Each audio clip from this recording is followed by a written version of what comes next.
E vamos trazer para você agora um caso que aconteceu na cidade de Itambacuri e que está gerando muita repercussão em todo o estado de Minas Gerais. Aconteceu no último dia 13 de janeiro, quando a polícia militar foi acionada para atender uma ocorrência até então de autoextermínio, de uma pessoa que teria colocado fim à própria vida. Uma jovem que estava gestante, inclusive, que teria praticado o autoextermínio sentada com uma corda amarrada no pescoço, mas com pouca distância no chão. A vítima foi identificada como sendo Angélica Fernandes Pereira, de 27 anos de idade. Só que a polícia e a perícia técnica, bem como o delegado Dr. Eduardo Gil, as autoridades que lá compareceram, desconfiaram do cenário encontrado para uma cena de autoextermínio.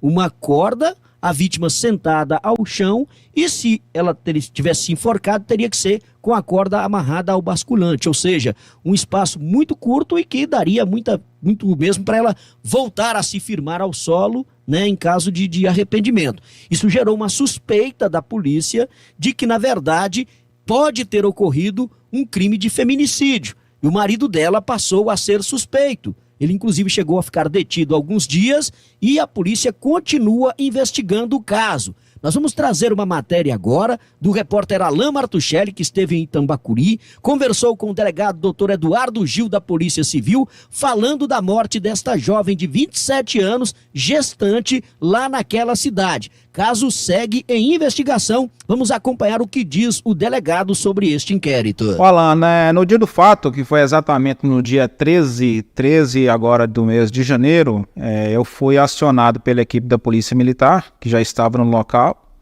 para o atendimento dessa ocorrência, que seria inicialmente o autoextermínio de uma jovem de 27 anos de idade e gestante. O ambiente onde o fato ocorreu, o cenário do crime já tinha sido isolado, porque eu solicitei que a Polícia Militar o fizesse, até o acionamento da perícia no local. Lá tiveram policiais envolvidos na perícia, investigador de polícia, o perito, o delegado de polícia e a Polícia Militar.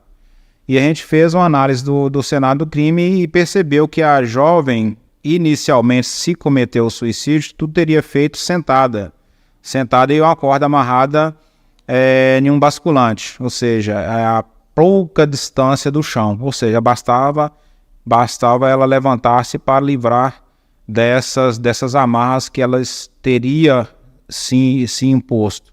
Mas a gente suspeitou da circunstância em que o cenário estava. Havia muita bagunça no local, havia um guarda-roupa com sinais de agressão, ou seja, sinal que houve uma luta corporal naquele ambiente. Então, com esses diversos sinais, que não só a questão levava ao entendimento que houve um suicídio, um autoextermínio, é que a gente começou a caminhar em outra linha investigativa. Se, na verdade, não houve um feminicídio simulado por suicídio. Então, as nossas investigações estão buscando a verdade dos fatos. Se houve, na verdade, um autoextermínio praticado pela jovem, ou se, na verdade, ela foi vítima do feminicídio. Então tem essas duas linhas de investigações atuais pela Polícia Civil. Exatamente. A gente está buscando a verdade dos fatos para deixar bem claro que o fato verdadeiro que ocorreu. A gente não quer encarcerar uma pessoa inocente, mas também a gente não quer deixar um potencial criminoso à solta. Mas para que isso ocorra, a gente tem que, no inquérito policial, demonstrar pelas provas periciais que já foram feitas no cenário do crime, pelas provas testemunhais que estamos buscando, pela arrecadação do aparelho celular utilizado pela vítima, que lá tem algumas mensagens, algumas conversas dela com outras conhecidas, outras pessoas conhecidas dela, para que a gente tenha a noção de que ela já tinha inclinação ou não tinha inclinação para o autoextermínio. Então, a partir dessas informações é que a gente vai descartar a possibilidade do autoextermínio, do suicídio, para começar a caminhar nas vias de um verdadeiro feminicídio praticado por terceiro. Então, as informações que a gente tem buscado, principalmente com testemunhas, é para verificar se ela tinha inclinação para esse autoextermínio, se ela estava sofrendo alguma perseguição, alguma ameaça, se ela tinha inclinação a essa tendência suicida por até o uso de substâncias entorpecentes, né? Então, até então, as testemunhas que têm nos trazido informações é que ela era uma pessoa alegre, que estava feliz por estar gestante, porque ia dar à luz a uma criança do sexo feminino. Então, na verdade, por enquanto, a gente ainda não tem, por parte da vítima, por meio das provas testemunhais, nenhuma inclinação que a levasse, nenhum motivo que a levasse a tirar a própria vida. O que leva a acreditar que o companheiro dela enquadra ali no rol de suspeitos? Porque o cenário que a gente encontrou, existia inicialmente somente a vítima e o companheiro dela, atual companheiro dela.